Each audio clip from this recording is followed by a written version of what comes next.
உலகில் நல்ல வண்ணம் வாழ சாய் உலகிற்கு சப்ஸ்கிரைப் செய்யுங்கள். சாய் உலகின் அறிவிப்புகளை தெரிந்து கொள்ள பெல் ஐகானை அழுத்துங்கள். அத்தியாயம் 6. இதில் இருப்பவை ஸ்ரீ ராமநவமி திருவிழாவும் மசூதி ரிப்பேர்களும் குருவின் கை தீண்டலினால் ஏற்படும் பயன். ஸ்ரீ ராமநவமி திருவிழா, அதன் ஆரம்பம், மாறுதல்கள் முதலியன. மசூதி ரிப்பேர்கள். ஸ்ரீ ராமநவமி திருவிழாவையும் மசூதி ரிப்பேரையும் பற்றி விவரிப்பதற்கு முன்னால் சத்குருவை பற்றி முன்னோடி குறிப்புகள் சிலவற்றை ஆசிரியர் கீழ்கண்டவாறு கூறுகிறார். குருவின் கை தீண்டலினால் ஏற்படக்கூடிய பயன். எங்கே உண்மை அல்லது சத்குரு வழிகாட்டியாக இருக்கிறாரோ அங்கே இந்த உலக பெருங்கடலுக்கு அப்பால் நம்மை பத்திரமாகவும் எளிதாகவும் அவர் நிச்சயம் அழைத்துச் செல்வார். சத்குரு என்னும் சொல்லானது நமது மனதிற்கு சாய்பாபாவை கொணர்கிறது.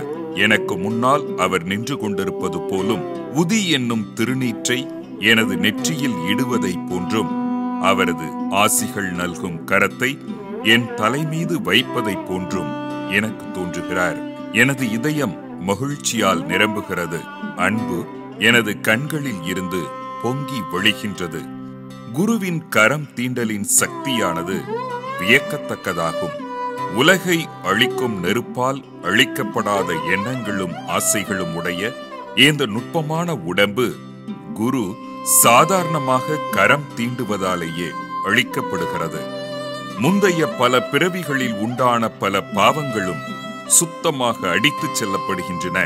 மதங்கள் கடவுளை பற்றிய பேச்சுக்களை கேட்டவுடனேயே சஞ்சலப்படுகிறவர்களின் பேச்சு கூட அமைதி அடைகிறது. சாய்பாபாவின் சுந்தர ரூபத்தை பார்த்தாலே மகிழ்ச்சியால் நமது தொண்டை அடைக்கிறது. கண்ணீர் வெள்ளம் பெருக்கெடுக்கிறது. உணர்ச்சிகள் உள்ளத்தை வெல்கின்றன. நானே பிரம்மம் என்னும் உணர்வை அது எழுப்பிவிடுகிறது. தன்னை அறிதலின் ஆனந்தத்தை ஸ்தாபிக்கிறது. நான் நீ என்னும் வேறுபாட்டை கரைத்து அவ்வப்போதே நம்மை ஒரே உண்மையுடன் ஒன்றாக்குகிறது. புனித நூல்கள் யான் பயிலத் தொடங்கும் தோறும் ஒவ்வொரு அடியிலும் எனது சத்குருவால் ஞாபகமூட்டப்படுகிறேன். சாய்பாபாவே ராமனும் கிருஷ்ணனுமாகி என்னை அவரின் கதைகளை கேட்கச் செய்கிறார். உதாரணமாக, நான் பாகவதம் கேட்கத் தொடங்கும் முன்பாக தலையிலிருந்து கால் வரை சாய்பாபா கிருஷ்ணராகி விடுவார். அவரே பாகவதத்தையோ, கிருஷ்ண பரமாத்மா தன் சீடர் உத்தவருக்கு அளித்த உபதேச பாடல்களான உத்தவ கீதையையோ மக்களின் நன்மைக்காக பாடுகிறார் என்றும் நினைக்கிறேன். நான் உரையாட துவங்கும் போது உடனே சாயிபாபாவின் கதைகள் உரிய விளக்கங்கள் தருவதற்கு ஏதுவாக என் நினைவிற்கு வருகின்றன. எதையாவது நான் எழுதத் தொடங்கும் போது சில வார்த்தைகளையோ சில வாக்கியங்களையோ என்னால் எழுத முடியாது. ஆனால் அவராகவே என்னை எழுதச் செய்யும் போது நான் எழுதுகிறேன். எழுதிக்கொண்டே இருக்கிறேன். அதற்கு ஒரு முடிவில்லை. சீடனின் அகங்காரம் தலையெடுக்கும் போது அவர் தமது கரங்களால் அதை கீழே அழுத்தி தமது சக்தியை கொடுத்து அவனது குறிக்கோளை அவன் எய்தும்படி செய்கிறார். இவ்வாறாக திருப்திப்படுத்தி ஆசீர்வதிக்கிறார். சாயின் முன்னால் எவன் சாஷ்டாங்க நமஸ்காரம் செய்து தனது இதயத்தையும் உயிரையும் அவரிடம் சமர்ப்பிக்கிறானோ அவன் வாழ்க்கையின் 4 முக்கிய குறிக்கோள்களாகிய அறம், பொருள், இன்பம், வீடு இவைகளை எளிதில் அடைகிறான். கர்மம், ஞானம், யோகம், பக்தி என்ற 4 வழிகள் நம்மை தனித்தனியே கடவுளிடம் இட்டுச் செல்லுகின்றன. இவைகளில் பக்தி வழி முட்கள், பள்ளங்கள், படுகுழிகள் நிறைந்ததாகவும் எனவே கடப்பதற்கு மிகவும் கடினமானதாகவும் இருக்கிறது. ஆனால் நீங்கள் சாயியை சார்ந்து குழிகளையும் முட்களையும் விலக்கி நேராக நடப்பீர்களானால் அது உங்களை கடவுளிடத்தில் எடுத்துச் செல்கிறது. இவ்வாறாக சாய்பாபா நிச்சயம் கூறுகிறார். அந்தர்யாமியாய் இருக்கின்ற பிரம்மத்தை பற்றியும் இந்த உலகத்தை படைத்த அவருடைய சக்தியை பற்றியும் அவ்வாறு உண்டாக்கப்பட்ட உலகத்தை பற்றியும் தத்துவம் பேசி இவை 3 முடிவில் ஒன்றே என்றும் எடுத்துரைத்த பின்னர் பக்தர்களின் நலனுக்காக உத்தரவாதம் அளிக்கும் கீழ்கண்ட சாயிபாபாவின் மொழிகளை ஆசிரியர் கூறுகிறார். உணவு, உடை இவற்றை பொறுத்தமட்டில் வறுமையோ இல்லாமையோ எனது அடியவர்களின் வீட்டில் இருக்காது. தங்கள் மனதை எப்போதும் என் மீது ஸ்திரப்படுத்தியவர்களாய் என்னையே முழு இருதயத்துடன் வழிபாடு செய்யும் அடியவர்களின் நலன்களை காப்பாற்றுவதை நான் எப்போதும் கவனிப்பதே எனது சிறப்பியல்பு. கீதையிலும் கிருஷ்ண பரமாத்மா இதையேதான் கூறியிருக்கிறார். எனவே உணவுக்காகவும் உடைக்காகவும் கடின முயற்சி எடுக்காதீர்கள். உங்களுக்கு ஏதாவது வேண்டுமானால் கடவுளிடம் இறந்து கேளுங்கள். இந்த உலக கௌரவத்தை விட்டுவிடுங்கள். கடவுளின் அருளையும் ஆசியையும் பெற முயலுங்கள். அவரின் சன்னிதானத்தில் கௌரவம் அடையுங்கள். உலக கௌரவங்களால் வழி தவறி விடாதீர்கள். இறைவனின் ரூபம் மனதில் ஸ்திரமாக பதிக்கப்பட வேண்டும். புலன் அனைத்தும் மனமும் எப்போதும் இறைவனது வழிபாட்டிற்கே உரித்தாகப்படட்டும். வேறு எந்தவித பொருட்களிலும் எந்தவித கவர்ச்சியும் வேண்டாம். உடல், செல்வம், வீடு முதலிய வேறு எதை பற்றியும் மனது அலைந்து திரியாமல் எப்போதும் என்னை நினைத்துக் கொண்டிருப்பதிலேயே மனத்தை ஸ்திரப்படுத்துங்கள். அப்போது அது அமைதியாகவும் அடக்கமாகவும் கவலையற்றும் இருக்கும். நல்ல பழக்கங்களில் மனம் ஈடுபட்டிருப்பதற்கு இதுவே அடையாளம். மனம் அலையும் தன்மை உடையதாய் இருந்தால் அது நன்றாக ஒன்றிவிட்டது என்று கூற இயலாது.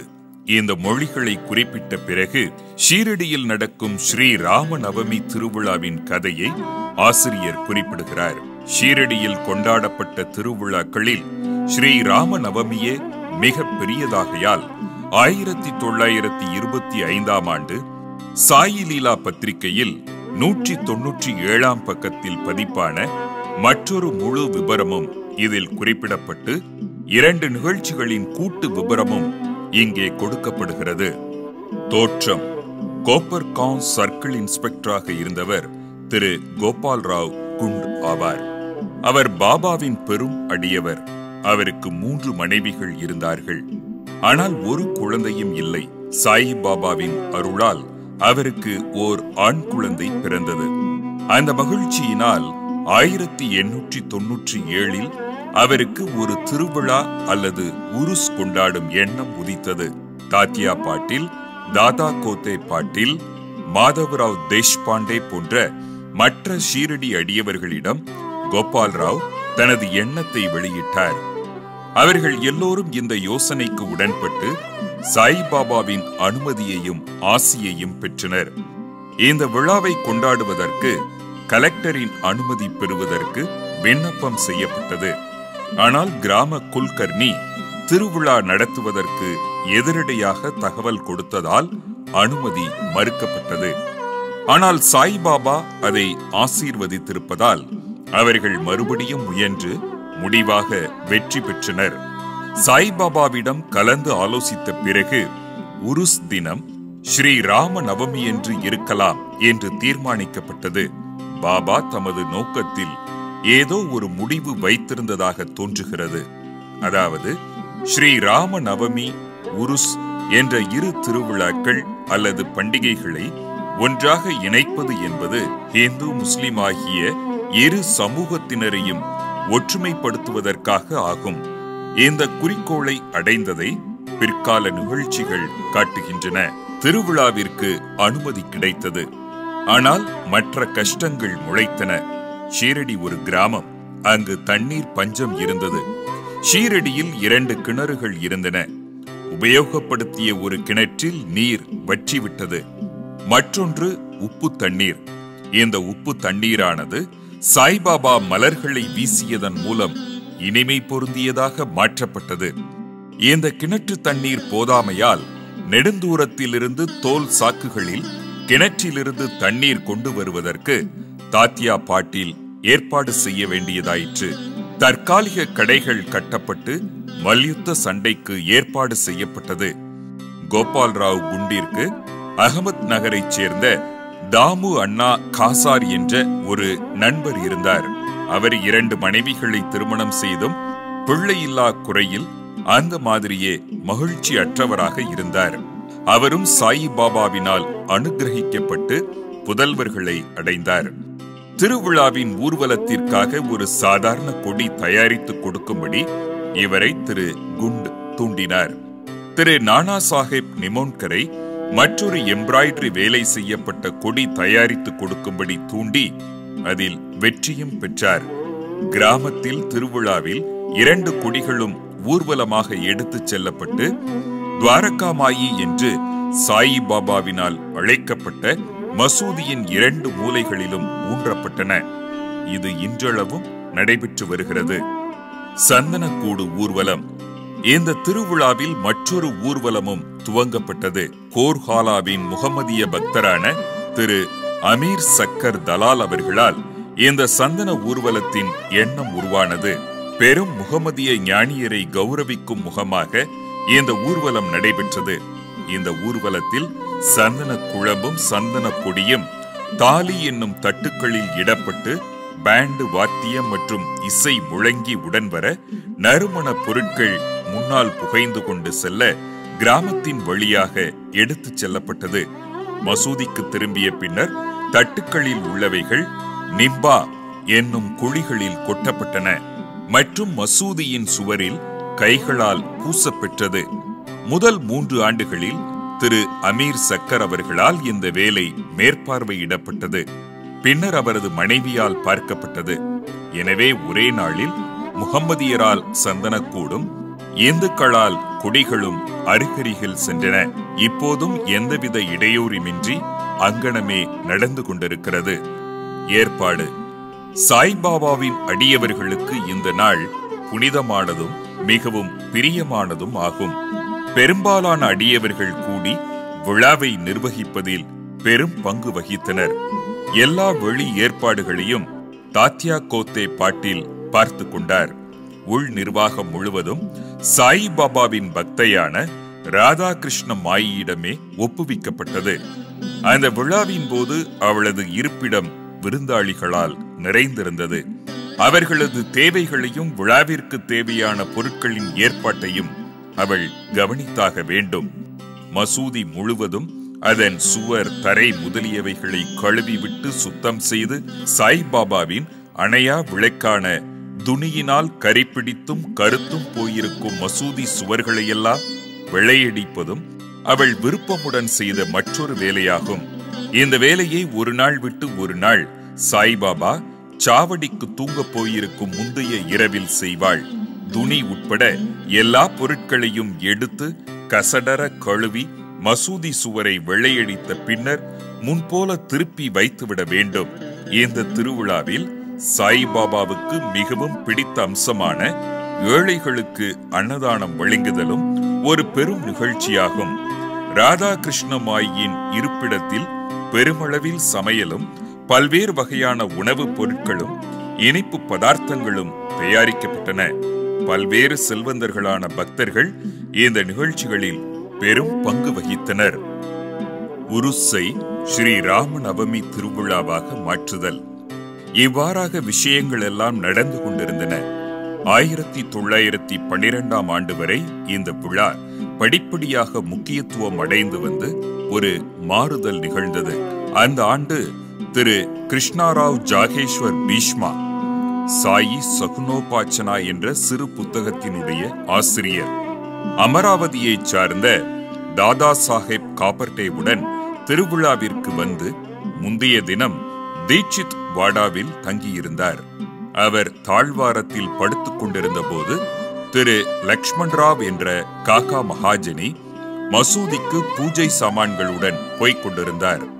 அப்போது பீஷ்மாவுக்கு ஒரு புது எண்ணம் தோன்றியது. காக்காவை நோக்கி பின்வருமாறு கூறினார்: ஷீரடியில் உருஸ் அல்லது சந்தன திருவிழா ஸ்ரீ ராம நவமி என்று கொண்டாடப்படும் உண்மைக்கு ஏதோ ஒரு தெய்வீக ஏற்பாடு இருக்கிறது. இந்துக்களுக்கு ஸ்ரீ ராம நவமி தினம் மிகவும் பிரியமானது. பின்னர் ஏன் அந்த நாளில் ஸ்ரீ ராம நவமி கொண்டாட்டத்தை ஆரம்பிக்க கூடாது? காக்கா மகாஜனி இந்த கருத்தை விரும்பினார். பாபாவின் அனுமதியை இந்த விஷயத்தில் பெறுவது என முடிவு செய்யப்பட்டது. அந்த திருவிழாவில் கீர்த்தனை செய்யும் கடவுளின் புகழை பாடும் ஹரிதாசை, பாடகரை எங்கனம் அடைவது என்பது முக்கிய கடினமான விஷயமாகும். ராமர் பிறந்ததை பற்றி தன்னுடைய பாடல்களான ராம அக்கியன் தயாராக இருப்பதாகவும் தானே இந்த கீர்த்தனைகளை பாடுவதாகவும் பீஷ்மா கூறி இந்த பிரச்சனைக்கு தீர்வு கண்டார். காக்கா மகாஜனி அப்போது ஹார்மோனியம் வாசிக்க வேண்டும். ராதாகிருஷ்ண மாயினால் தயாரிக்கப்பட்ட சுண்டு வாடாவை, அதாவது சர்க்கரை கலந்த இஞ்சி பொடி, பிரசாதமாக பெறுவதற்கு ஏற்பாடு செய்யப்பட்டது. பின்பு அவர்கள் பாபாவின் அனுமதியை பெறுவதற்கு சென்றனர். அங்கு நடந்து கொண்டிருந்த எல்லாவற்றையும் அறிந்திருந்த பாபா வாதாவில் என்ன நடந்து கொண்டிருந்தது என்று மகாஜனியிடம் வினவினார். குழப்பமடைந்த மகாஜனி கேள்வியின் அர்த்தத்தை அறிய முடியாமல் அமைதியாக இருந்தார். பின்னர் பாபா பீஷ்மாவை அவர் என்ன சொல்கிறார் என்று கேட்டார். ஸ்ரீ ராம நவமி திருவிழா கொண்டாடுவதன் கருத்தை அவர் தெரிவித்து பாபாவின் அனுமதியை கோரினார். பாபாவும் உடனே அனுமதி கொடுத்தார். எல்லோரும் மகிழ்ச்சியுற்று ஜெயந்தி விழாவிற்கு ஏற்பாடுகள் செய்ய தொடங்கினர். மறுநாள் மசூதி துணி ஜோடனை முதலியவற்றால் அலங்கரிக்கப்பட்டது. ராதாகிருஷ்ண மாயினால் ஒரு தொட்டில் கொடுக்கப்பட்டது. பாபாவின் ஆசனத்தில் முன்னர் அது வைக்கப்பட்டு நிகழ்ச்சிகள் ஆரம்பமாகின. பீஷ்மா கீர்த்தனைக்காக முன்னால் எழுந்து நின்றார். மகாஜனி ஹார்மோனியம் வாசித்தார். மகாஜனியை கூப்பிடும்படி சாய்பாபா ஒரு ஆளை அனுப்பினார். பாபா நிகழ்ச்சிகளை தொடர்ந்து நடத்துவதற்கு அனுமதிப்பாரா என ஐயம் கொண்டு மகாஜனி போக தயங்கிக் கொண்டிருந்தார். ஆனால் அவர் போன பின்பு பாபா அவரை என்ன நடந்து கொண்டிருக்கிறது என்றும் தொட்டில் ஏன் அங்கு வைக்கப்பட்டிருக்கிறது என்றும் கேட்டார். மகாஜனி ஸ்ரீ ராம நவமி திருவிழா துவங்கப்பட்டிருக்கிறது என்றும் தொட்டில் அதற்காக வைக்கப்பட்டிருக்கிறது என்றும் கூறினார். அப்பொழுது பாபா நிம்பாரிலிருந்து ஒரு மாலையை எடுத்து அதை அவர் கழுத்திலிட்டு பீஷ்மாவுக்கு மற்றொரு மாலையை அனுப்பினார். கீர்த்தனை துவங்கியது. அது முடிவடைந்ததும் ஸ்ரீராமருக்கு ஜெயம் என்ற கோஷம் வானை பிளந்தது. குலால் என்ற சிகப்பு பொடி வாத்திய கோஷத்தினிடையே சுற்றிலும் தூவப்பட்டது. எல்லோரும் பெரு மகிழ்ச்சியுற்றிருக்கையில் ஒரு கர்ஜனை கேட்டது. கண்டபடி தூவப்பட்ட சிகப்பு பொடியானது பாபாவின் கண்களுக்குள் சென்று விட்டது. பாபா கோபாவேசம் அடைந்து பெரும் குரலில் திட்டவும் கடிந்து கொள்ளவும் ஆரம்பித்தார். இந்த காட்சியால் மக்கள் பீதி அடைந்து ஓட ஆரம்பித்தார்கள். பாபாவை நன்கு அறிந்த அவருடைய நெருங்கிய பக்தர்கள் பாபாவின் கடிந்துரைகளையும் திட்டல்களையும் வேஷமிடப்பட்ட ஆசீர்வாதங்கள் என்று எடுத்துக்கொண்டனர். ஸ்ரீராமர் அவதரித்ததும் ராவணனையும் அகங்காரம், கெட்ட எண்ணங்கள் முதலிய அவனுடைய அரக்கர்களையும் கொல்வதற்காக பாபா கடுமையான கோபாவேசம் அடைந்ததும் முறையே என அவர்கள் நினைத்தனர். மேலும் ஷீரடியில் ஏதாவது ஒரு புதிய வேலை ஆரம்பிக்கப்படுமானால் பாபா கடுமையான கோபம் கொள்வது வழக்கம். எனவே அவர்கள் அமைதியாக இருந்தார்கள். பாபா தமது தொட்டிலை உடைத்து விடுவார் என்று ராதாகிருஷ்ண மாயி பயந்து போய் மகாஜனியிடம் தொட்டிலை எடுத்து வந்துவிடும்படி கூறினாள். அவர் சென்று தொட்டிலை தளர்த்தி கழற்றப் போன சமயம் பாபா அவரிடம் சென்று தொட்டிலை அகற்ற வேண்டாம் என்று கூறிவிட்டார். பின்னர் சற்று நேரத்தில் பாபா சாந்தமடைந்தார். பின்பு மகா பூஜை, ஆரத்தி உள்ளிட்ட அந்த நாளைய நிகழ்ச்சிகள் எல்லாம் நிறைவேறின. பின்பு திரு மகாஜனி பாபாவிடம் தொட்டிலை அப்புறப்படுத்த அனுமதி கேட்டார். இன்னும் விழா முடியவில்லை என கூறி பாபா மறுத்துவிட்டார். அடுத்த நாள் கீர்த்தனையும் கோபால் காலா விழாவும் நடைபெற்றன. கீர்த்தனைக்கு பிறகு தயிரும் பொரி அரிசியும் கலந்த ஓர் மண்பானை உடைப்பதற்காக தொங்கவிடப்பட்டிருக்கும். கிருஷ்ண பரமாத்மா தன் நண்பர்களான கோபாலர்களுக்கு செய்ததை ஒப்ப அதனுள் இருப்பவை எல்லோருக்கும் பகிர்ந்து அளிக்கப்படும். அதன் பின்னரே பாபா தொட்டிலை அப்புறப்படுத்த அனுமதித்தார். இவ்வாறாக ஸ்ரீ ராம நவமி திருவிழா நடைபெற்றுக் கொண்டிருக்கையில் பகலில் 2 கொடி ஊர்வலமும் இரவில் சந்தனக்கூடு ஊர்வலமும் வழக்கமான கோலாகலத்துடனும் அனைவரின் ஆரவாரத்துடனும் நல்ல முறையில் நடைபெற்றன. இந்த தருணத்திலிருந்து பாபாவின் உருஸ் விழாவானது ஸ்ரீ ராம நவமி திருவிழாவாக மாற்றப்பட்டது. 1913ஆம் ஆண்டிலிருந்து ஸ்ரீ ராம நவமியின் நிகழ்ச்சிகள் அதிகரிக்க ஆரம்பித்தன. ராதாகிருஷ்ணமாயி இறைவனது புகழை தொடர்ந்து 7 நாட்களும் பாடிக்கொண்டிருக்கும் நாம சப்தம் ஆரம்பித்தாள். எல்லோரும் முறை வைத்து பங்கெடுத்துக் கொண்டனர். அவளும் சில நாட்கள் அதிகாலையில் கலந்து கொண்டாள். நாட்டின் எல்லா பகுதிகளில் இருந்தும் ஸ்ரீ ராம நவமி கொண்டாடப்படுவதால் ஹரிதாசை, அதாவது பாடகரை பெறும் கஷ்டமானது மீண்டும் உணரப்பட்டது. ஆனால் விழாவிற்கு 5 அல்லது 6 நாட்களுக்கு முன் நவீன துக்காராம் என்று அறியப்பட்ட பாலபுவா மாலியை தற்செயலாக மகாஜனி சந்தித்தார். அவரை அந்த ஆண்டு கீர்த்தனை புரிய செய்தார். 1914ஆம் ஆண்டு சாத்தரா ஜில்லா பிர்ஹாட் சித்த கவடே நகரைச் சேர்ந்த பாலபுவா சாத்தர்கர் என்பவர் தமது நகரில் பிளேக் பரவியிருந்த காரணத்தால் அங்கு ஹரிதாஸாக இயங்க முடியவில்லை. எனவே ஷீரடிக்கு வந்து காகா சாஹேப் மூலம் பெற்ற அனுமதியுடன் கீர்த்தனை செய்தார். அவரது முயற்சிக்கு போதுமான அளவு சன்மானம் கொடுக்கப்பட்டது. முடிவாக ஒவ்வொரு ஆண்டும் புதிய ஹரிதாஸ் ஒருவர் கிடைக்கப்பெறும் சிரமத்தை 1914 தாஸ்கனு மகாராஜை இந்த பணியில் சாய்பாபா நிரந்தரமாக நியமித்ததன் மூலம் தீர்த்தார். அந்த நாளில் இருந்து தற்போது வரைக்கும் அந்த வேலையை தாஸ்கனு வெற்றிகரமாகவும் சிறப்பான முறையிலும் நிறைவேற்றி வருகிறார்.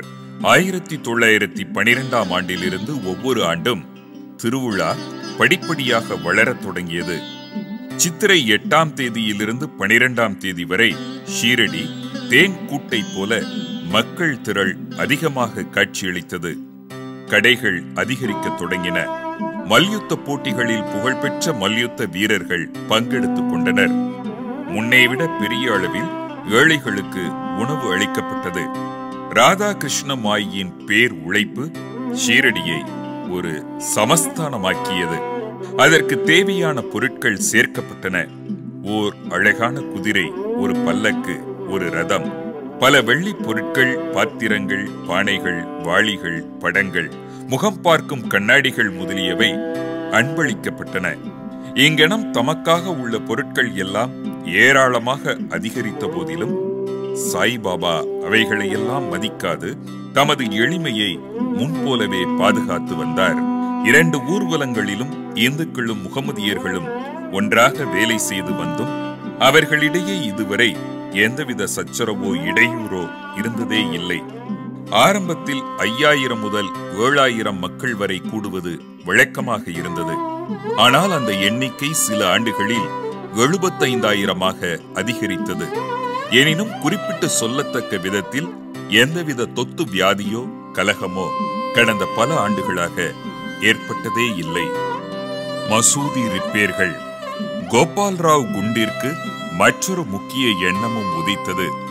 உருஸ் அல்லது சந்தனக்கூடு விழாவை அவர் தொடங்கியதை போன்றே மசூதியை தாம் ஒழுங்குபடுத்த வேண்டும் என எண்ணினார். எனவே பழுது பார்க்க கற்களை சேகரித்து அதன் பக்கங்களை சமப்படுத்தவும் செய்தார். ஆனால் இந்த பணி அவருக்கு அளிக்கப்பட்டதல்ல. இது நானா சாஹேப் சாந்தோர்கருக்கும் தாழ்வாரத்தின் வேலை காகா சாஹேப் தீட்சித்திற்கும் ஒதுக்கப்பட்டிருந்தது. ஆனால் முதலில் பாபா இந்த வேலைகளை செய்ய அவர்களுக்கு அனுமதி அளிக்க மனம் இல்லாதவராக இருந்தார். ஆனால் மஹால் சாபதி என்ற உள்ளூர் அடியவரின் குறுக்கீட்டினால் அவர்களுக்கு அனுமதி கிடைத்தது. மசூதியில் ஒரே இரவில் தாழ்வார பணி முற்று பெற்றதும் பாபா தமது வழக்கமான ஆசனமான சாக்குத்துண்டை விட்டொழித்து தாம் அமர்வதற்கென ஒரு சிறு ஆசனம் அமைத்துக் கொண்டார். 1911 சபா மண்டபமும் பெரும் உழைப்புடனும் கடின முயற்சியுடனும் ஒழுங்குபடுத்தப்பட்டன. மசூதிக்கு முன்னால் இருந்த திறந்த வெளியானது சிறியதாகவும் அசௌகரியம் உள்ளதாகவும் இருந்தது. காகா சாஹேப் தீட்சித் அதை விசாலப்படுத்தி அதற்கு மேல் கூரை போட விரும்பினார். பெரும் செலவில் இரும்பு தூண்கள், கம்பங்கள், துணிகள் ஆகியவற்றை வரவழைத்து வேலையை ஆரம்பித்தார். இரவில் எல்லா அடியவர்களும் கடினமாக உழைத்து கம்பங்களை ஊன்றினார்கள். ஆனால் மறுநாள் காலை சாய்பாபா சாவடியிலிருந்து திரும்பி வந்தபோது எல்லாவற்றையும் வேருடன் பிடுங்கி வெளியே எறிந்தார். ஒருமுறை இவ்வாறு நிகழ்ந்தது.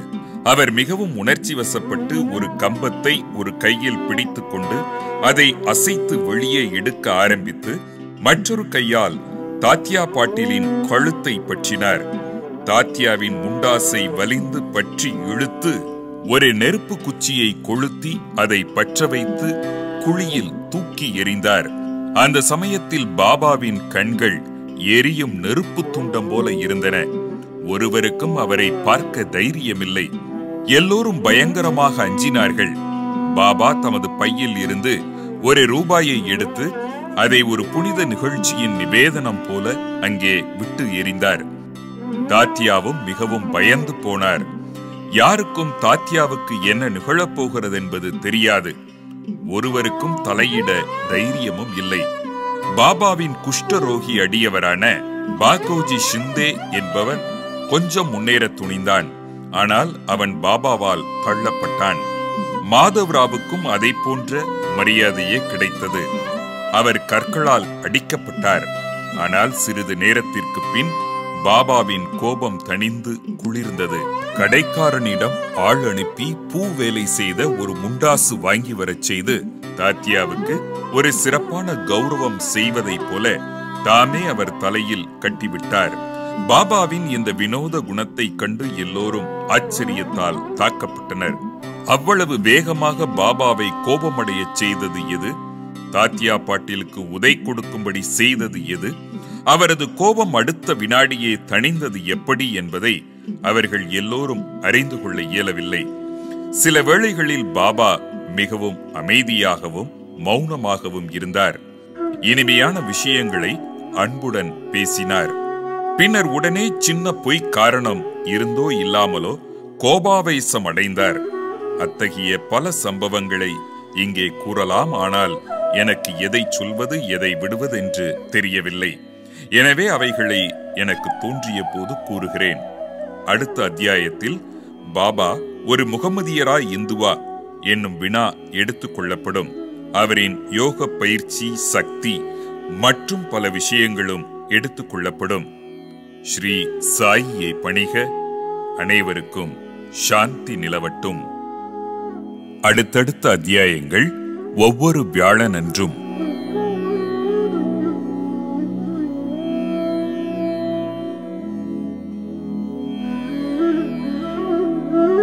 உலகில் நல்ல வண்ணம் வாழ சாய் உலகிற்கு சப்ஸ்கிரைப் செய்யுங்கள். சாய் உலகின் அறிவிப்புகளை தெரிந்து கொள்ள பெல் ஐகானை அழுத்துங்கள்.